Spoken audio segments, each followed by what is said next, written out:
All right, I pretty much have everything all sorted. I'm about to go do laundry. So the only thing I hate about the apartments is I don't have my own washer and dryer here. I actually have to go use the complex's machinery. So it takes about 2 hours for 1, 2, 3, 4, 5, 6, 7 loads of laundry. So that's what I'm gonna go do. All right, so I managed to get everything in here. Just gonna wash now. While that's all washing, I'm gonna show you guys the apartment gym. It's a pretty nice gym, so I'll take you guys in there with me while I work out. Let's go do that right now. All right, got on my workout gear.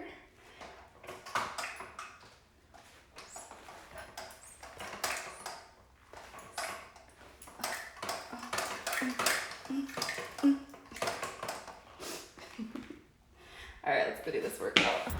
Alrighty, here we are.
Just finished the elliptical. I'm gonna do 10 minutes on the Stairmaster and lift some weights, followed by some bike training cool down for 5 minutes.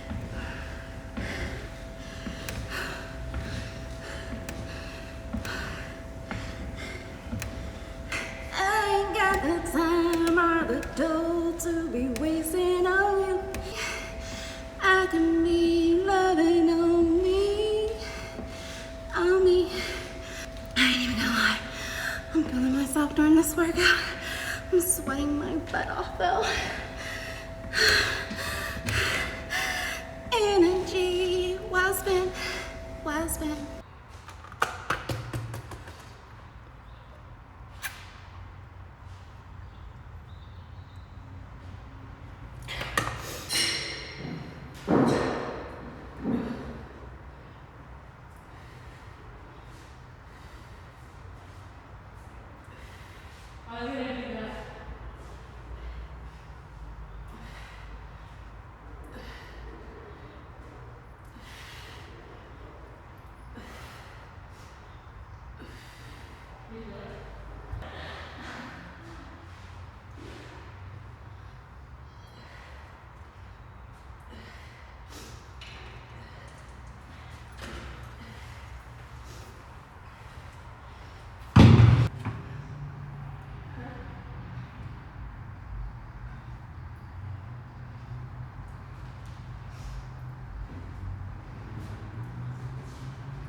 I managed to get everything folded. My gosh, crap ton of stuff. I'm gonna put all this stuff away, and then I'm gonna share with you guys one of the short stories that I put on the Vocal called Danny International. I'm gonna read the story to you, I'm gonna share it with you, and then I'm going to go over it to give an insight of what was going on, because in so many words, it is talking about a book bag, but the book bag is not really a book bag, of course, unless the main character in the story would probably have to be on some type of drugs if it was really a book bag. But I'm gonna go over that just to give a better insight. Danny International by April Chavez. He has one eye, a mouth, and a zipper for a nose. I named him Danny, though he wasn't always Danny. When I first met him, he was a plain old brown book bag. What I didn't know was Danny could speak, breathe, laugh, giggle even. He scared the holy bejesus out of me the first time he called my name. Laura, he whispered. At first, I thought I was hearing stuff, downright hallucinating when two legs protruded from the sole of his pack. He stood straight up, reached out his hand, and waited for me to shake it. I am Danny, he said. I'm a magic bag, and I can take you many places. All I ask in return is that you never set me on the floor. He didn't tell me why, and I didn't care to ask. We hit it off like a kangaroo mother and her baby, except I was the baby and Danny was the mother, though I held Danny in my lap. We went everywhere together. He covered me in so many ways, tucked me in at night, and even washed the dishes on Tuesdays. I made him a special place right next to me, just an inch or two under my bed. It was soft, private, warm, and pretty. I made a curtain that protected him from the light. The light was his enemy. Night was day and day was night. He changed my whole life. When the dark circles and heavy bags set in, I didn't even notice it. Hell, I didn't care. He made all my wishes come true. I had a Lambo, 2 Maybachs, and a 5-bedroom mansion by the time I was 25. My best friend was Mac. No one could tell, and I didn't want them to either. Mac shielded every blemish known to man.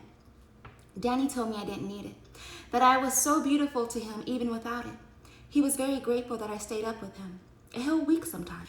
We shot black paint off slingshots before we upped our game. The light couldn't touch us, and that's the way Danny liked it. Danny slapped me once. He said I was being stupid. It scared the shit out of me. I almost pushed him on the floor. I changed my mind though. I sat him back in his spot instead. I told him if he ever did that again, I would open the blinds and reveal all his secrets.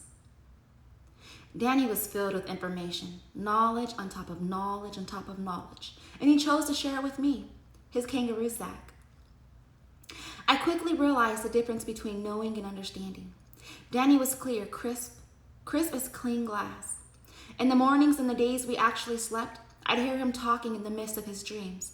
Laura, oh Nora, over and over again. One night I asked him why he did that. He looked at me in disbelief as if he didn't know he was chanting my name. That's all he did though. He didn't say anything, and he certainly didn't give me an answer. Come on, Laura, he said. We have work to do. He gave me his computer, and I plugged it in. We started with credit cards, then we hit the big leagues. Top-notch mining. Danny knew what was going to happen next. He knew exactly which coins to mine now that would later have a huge payoff. Though he told me a lot, he still kept many secrets. It took us a full year of credit card theft before he introduced me to the coins. He said I had to learn the game if I ever wanted to make it anywhere. So I did. I was the queen of the credit card game. He nicknamed me CQ, short for credit card queen. Thinking about it now, such a thing of the past. Credit cards gave me that extra oomph, that courage, the confidence I needed to really be somebody. I made $1 million in that year. Impossible, you say? Well, you just don't know the game. Now that I have everything I need and everything I will ever want, I have to tell you how I kicked Danny to the curb.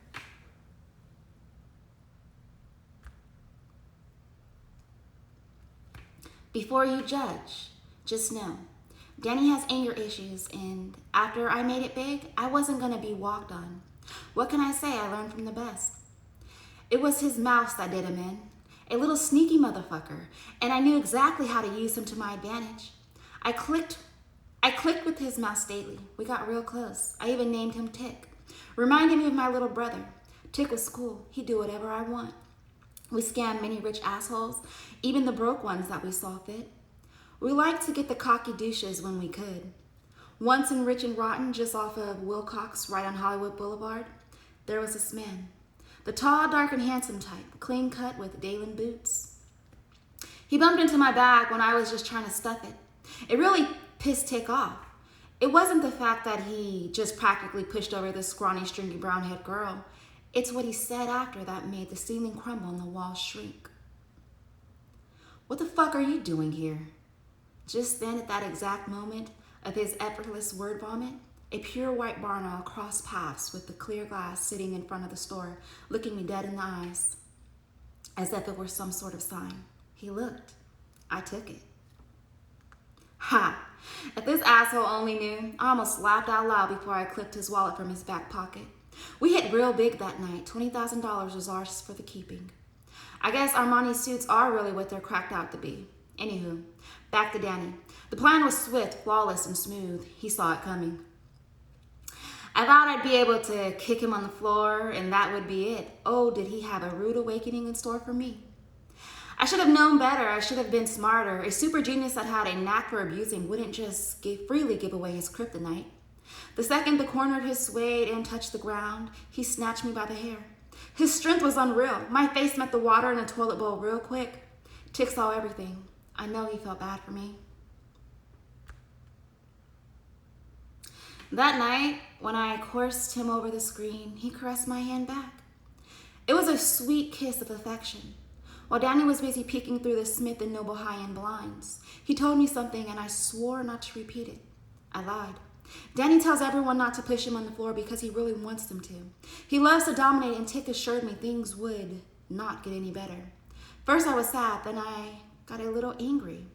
But what I really needed to do was get even. That morning I stayed up while they slept. I watched my blood drizzle down my face into the sink. I gently washed around my bulging black eye. As my tears fell, I knew it was time. I collected all the books, downloaded and encrypted everything on my flash drive. There was just one more thing left to do. I made a pallet right next to Danny. I put my arm around him and snuggled with him one last time. The sweet sound of Laura O'Nora echoed from his lips like blue singing soft melodies of bliss. It was love in its most pure state. I loved being rich, and I loved Danny for changing my life. I slid my right arm up his clean threaded side. I stabbed him. His scream was like a wet armadillo giving birth in the rain. If an eye could kill, I'm telling you, I'd be dead. The vexation in his eye made me cringe momentarily, then he dropped 3 tears. In that instant, I wish I could turn everything around, but it was too late. Not more than 2 seconds later, the front door, back door, and practically all the lower level windows were swarmed by the FBI. I got off scot-free. While Tick and Danny sat together just outside the back of the ambulance, Tick winked at me.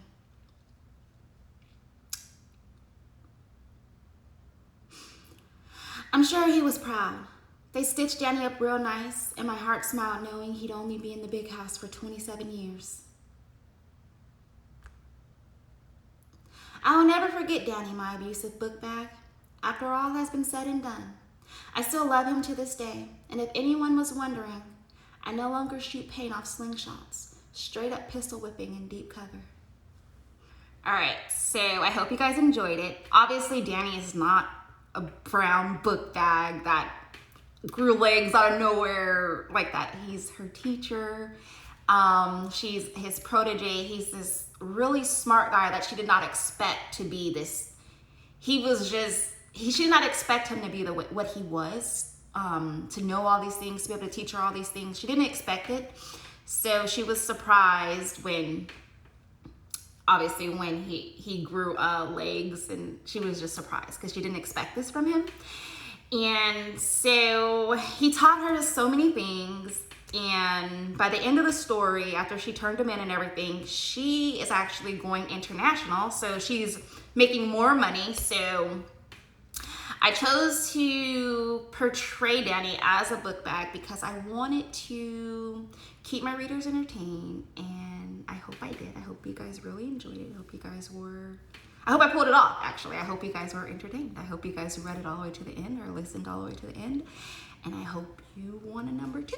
So yeah, I would definitely like feedback. I'm also, like I said, I'm starting school on the 31st. I'm gonna be really busy, but I've been working on this other short story that I'm gonna be putting on Vocal. I'm thinking about doing it in parts, several parts, just little pieces, just to continue to do things and put things out. But it's a long, drawn out story. I don't want to just write it in one, like a few pages and that be it. I want to actually draw it out and build the character and characters and let it just kind of flourish. And so I kind of want to take my time, but no, it's not Green Silk Neck. It's a completely different story, but I am going to be finishing Green Silk Neck. That is something I really want to do. Yeah, that is a story that I actually want to publish and make copies and sell like later, but that's something I want to do.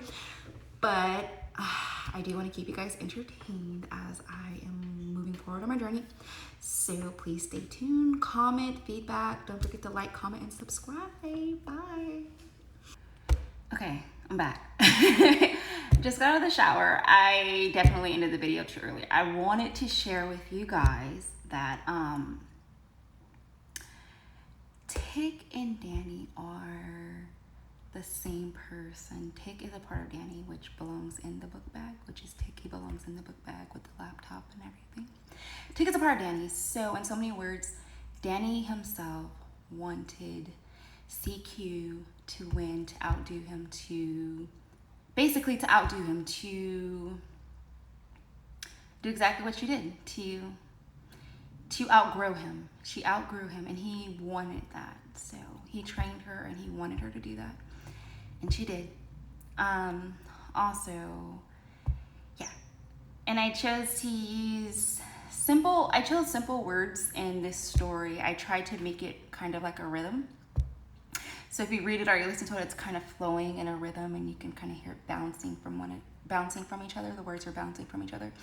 I did it to try to kind of make a rhythm, a beat, a flow, to kind of just keep you guys engaged, to just keep the story going.